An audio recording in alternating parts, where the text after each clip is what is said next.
Hey there, friends, and welcome back to the podcast. If this is your first time here, a great big welcome. And I'm so happy that you hit play and you're joining us here today.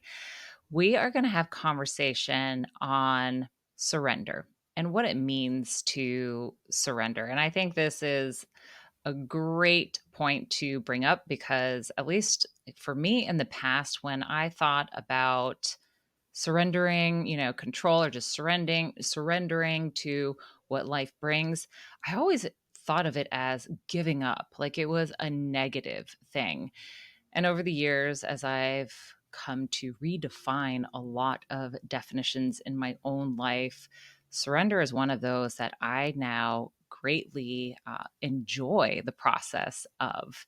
And so I think this is going to be great, Carrie, because first off, like I'm excited to hear more about your thoughts on surrender too. We didn't really talk about this before recording here, so I think it's going to be fun to just hear your thoughts on surrender.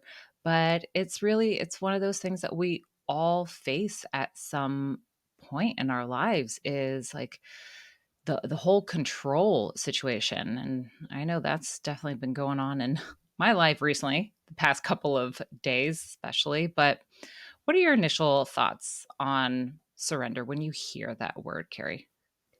Well, it is really interesting timing because the way Dominique and I work when we're deciding on episodes for or topics for our podcast episodes is we keep a running list and we both just put ideas in. And this topic is one that Dominique added to the list. And outside of that, surrender is the word that I think I've landed on for my word of the year for 2024 Mm, because, as Dominic said, it is something that I have definitely had my own issues with in the past. Trying to control everything, control the uncontrollable has been a mhm. big theme in my life. And learning what I can control and what I can let go of, I think is going to be really, really of benefit to me this next year. Yeah, So that's that's why I was beautiful. thinking it's a good word of the year for me. For sure. And I remember you mentioning that in our goals episode. And I mentioned that my word of the year was faith, which I think very much links up, complements each other. Because when I think of surrender now, it's not about giving up. It's about letting go.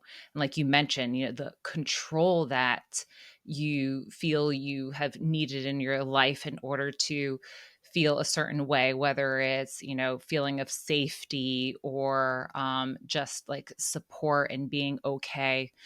When I think about it, I think of control being rooted in fear.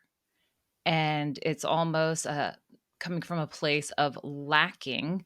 And again, like the past couple of days, I've really had to look at what surrender meant for myself. And I've been having some issues with the house. And Carrie, you and I have talked about how I've been contemplating selling the house and moving on. And I've been fighting that back and forth. And the problems that have been coming up have really brought me to pause and ask myself, okay, why do I feel that I need to control this outcome?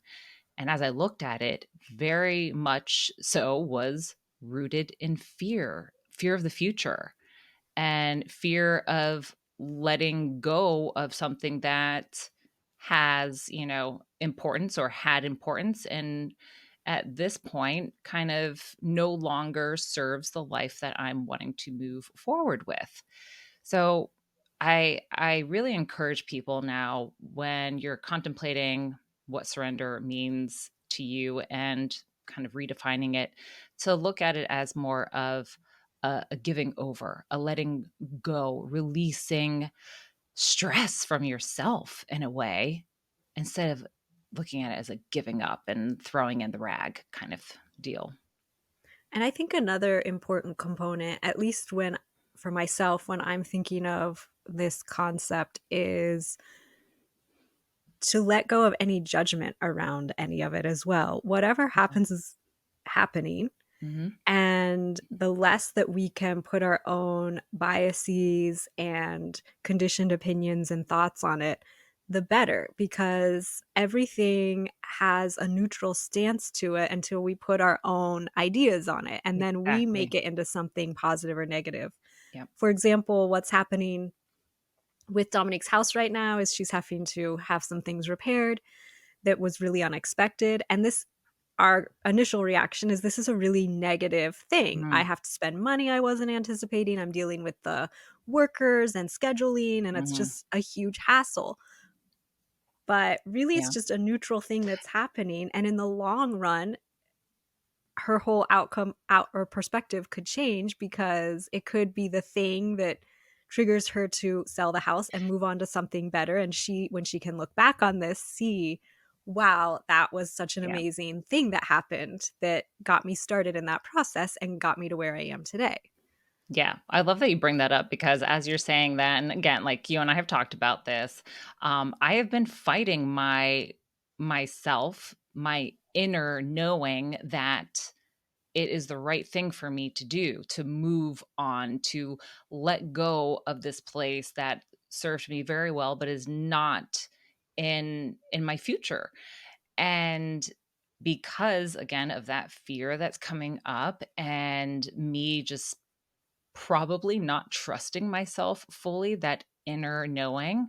I have been kind of a little wishy washy. And I could easily say, like, oh my gosh, why is this happening to me? All these things are, falling apart. All the money that I'm having to put out there. It's easy to get into that mindset. And I certainly was there. I allowed myself to be there for a moment because it sucks. But then I was like, you know what if this is more of a push telling me that, hey, listen to what you feel is right? You feel the right thing to do would be to sell the house, move on. And maybe this is another kind of check on the list of pros and cons, and a pro of me putting the house up for sale and moving on to a new chapter. So that's something that I definitely have been sitting with the past couple of days. And I mentioned to you, I was like, you know what? I think this is a push for me to listen more to what is really feeling right, because we are our own authority.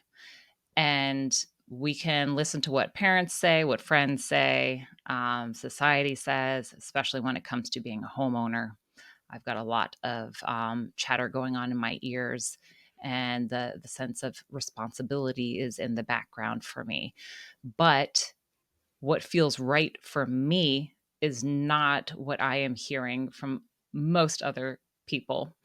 And I have to realize that only I know what is going to be best for my own life, and kind of staying on track with that. So it's a process. It takes a lot of faith, and that's why my word of the year is faith. Just faith that things are going to work out the way they're meant to work out, as long as I can surrender in the areas where I do not have the control that I think I have. And it's really easy as the person not going through it to say, oh, you need to surrender and you need to have a neutral stance and not judge it. I fully understand how hard it is when you're the person going through it to maintain this way of thinking. And I think that's why it's so helpful to start developing it and thinking about these concepts when your life is sort of in a place of calm, when you're not in the midst of some Mhm. big hardship or challenge or something like that. Because if you're in the midst of it, it's really hard to grasp onto these concepts if you haven't been practicing them and contemplating them when your life is in a state of calm.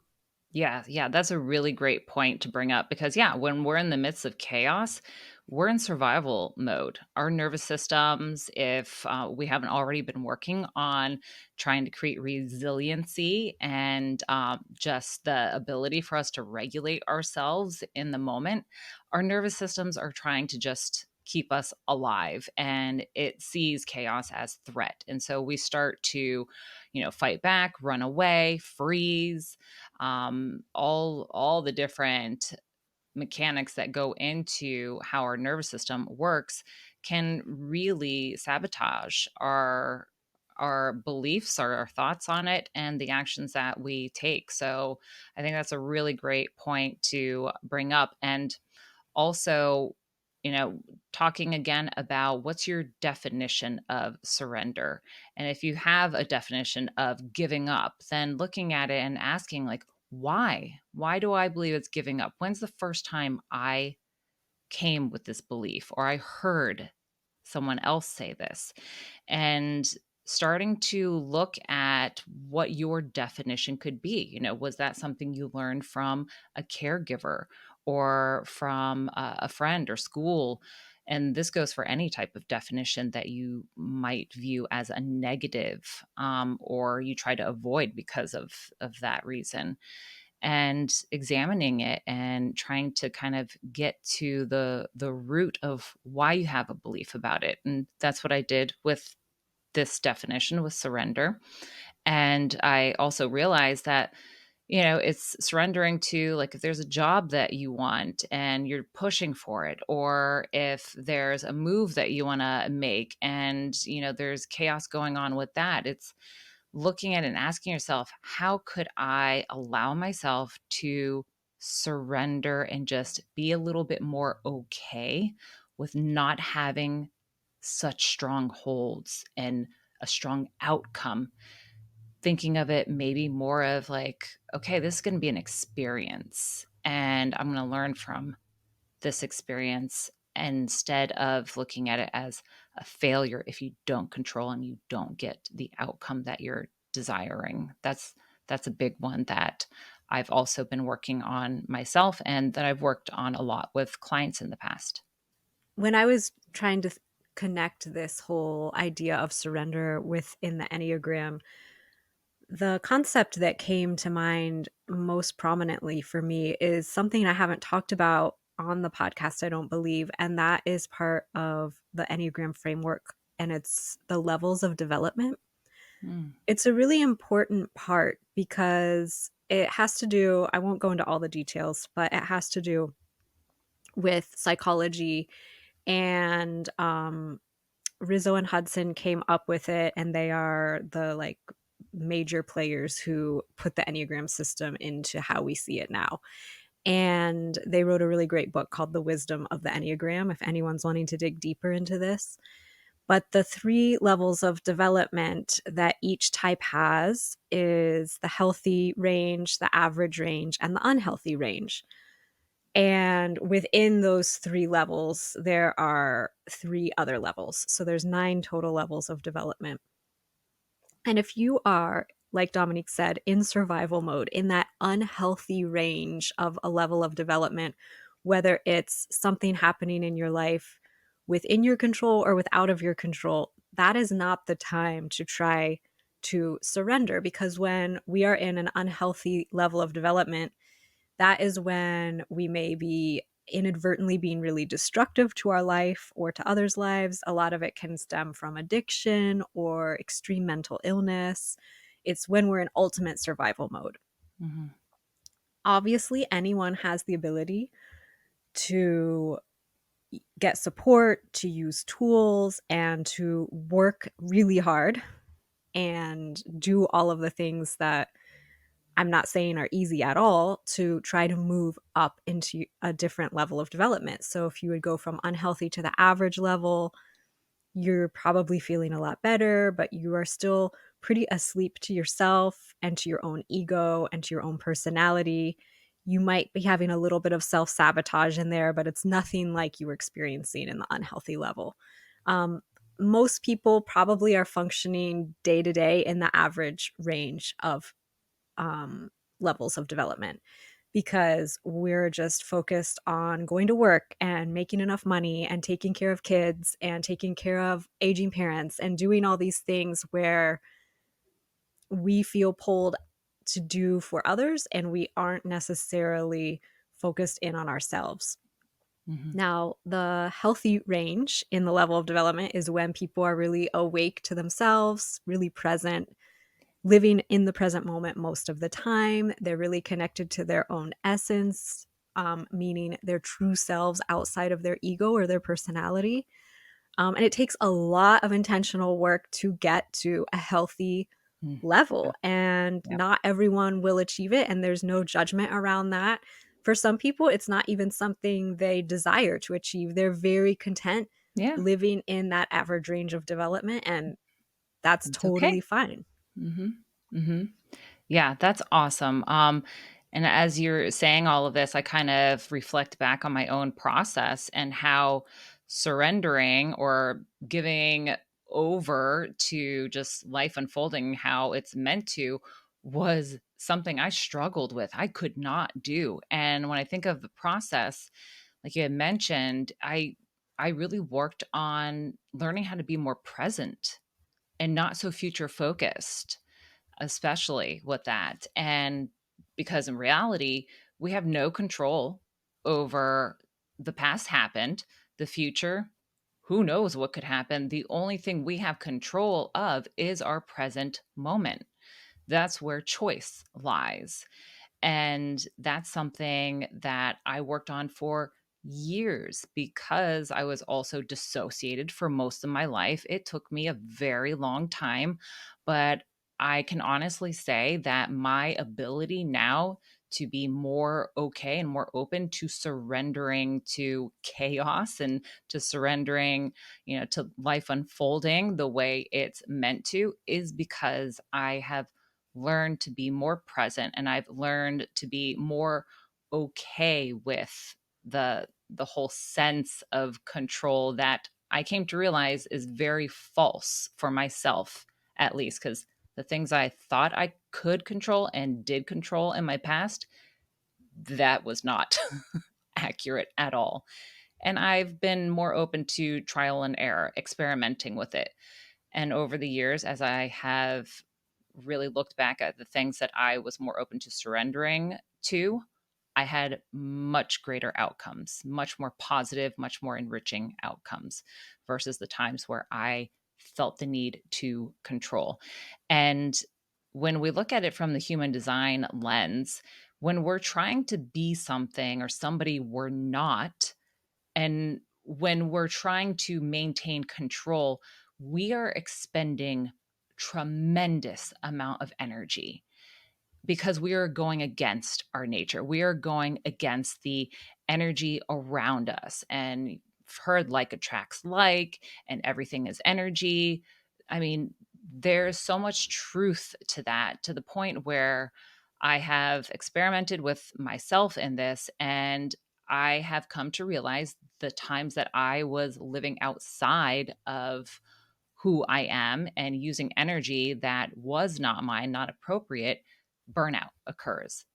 It takes so much more energy to try to push than to just allow. And that pushing often leads to burnout for individuals. And that's what I saw within my own life for many years and even last year as well, because I had so much fear about slowing down. And that led to me hitting burnout last year and having to really like look that over and say, okay, what is happening? How can I get back on track? And that was me getting back into my body, more nervous system regulation, more work on being in the present moment as well. Yeah, that is such an important point to reiterate, I think, is part of learning this technique of surrender and acceptance is connecting more with the body, because your body's always giving you messages. It's always communicating to you about things. And most of the time, I know, at least for myself and most people I know in my life, 99.9% of the time, my brain is trying to override this. My mind is Mhm. trying to tell me to do something else, to do what I've been conditioned to think. Dominique's house situation is the perfect thing. Like, we're conditioned to think owning a home is the Mhm. ultimate part of the American dream. And if you do own a home, you have reached a pinnacle of success that people who don't own a home haven't achieved. Yeah. And but her body's giving her all these signs Mhm. about it doesn't feel great to own a home anymore. I'm experiencing more stress owning a Yeah. home. It's creating more tension within Yeah. me. And so wrestling with that is a very real thing all of us go through. And it takes a lot of practice and a lot of trust, faith, and surrender Mm. to listen to the body over the mind, because we have been taught that the mind is the ultimate machine in allowing us to Mhm. have the human experience, when that we are now just starting to learn is just not the case. Exactly. And yes, the mind is a powerful thing. It's necessary. Logic is necessary. However, it's not the end all be all. And the problem is that most humans spend too much time in the mind when the mind is looking for patterns to make sense of things. However, it can really only see patterns and come to the realization of, oh, this happened when this happened in the past. This was the result. So that means this will be the result. And it could be totally false, though. It could be a completely different result. But just because the brain is always looking for patterns, it doesn't mean that it is going to make the best choices for you. When human design kind of shows us how to get back into the body to feel into what is right, going off of our instincts, going off of how our emotions guide our actions, and the nervous system is actually where our stories and beliefs start. And so, if our nervous system is dysregulated, our beliefs and stories are going to be ones of not enough, having lack, having fear. And that sets the mind off to look for patterns that it can predict outcomes from the past. And we can never guarantee that the past will repeat itself. The best thing that I have allowed myself to do is to stay within my body when I'm wanting to flee and get into my mind. And the challenges I've had recently have led to a lot of health stuff going on for me as well, because I have been fighting what has been feeling right for me. And so I'm in a process right now of looking at all of that again and really becoming okay with being different from what everybody else says is right or wrong, and doing what feels best for me. I think one of the main takeaways for this episode is hopefully people being able to see the concept of surrender as a strength rather than as that idea of giving up, like we talked about in the beginning. And basically, that surrendering allows us to connect more deeply with the present moment, which is ultimately what most of us are trying to do when we are trying to regulate ourselves and stop living either in the past, which tends to create a sense of loss or lack, Hmm. or living in the future, which creates a sense of fear and anxiety. And Yeah. just being in that place, like Dominique said, where we do have control and we have choice, which is the present moment. Yeah. And like we've said, it's not an easy task to be able to release control and to say, okay, all right, life, you're on the path here. You take me where I need to go. It's not easy, and it is a process. But I think, like everything else, we love to say compassion for the process, compassion for yourself, loving yourself through it all, and knowing that it could possibly be a bumpy road.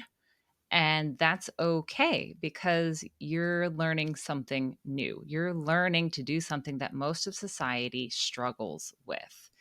And that's the process of letting go and realizing that it can be a safe and joyful process.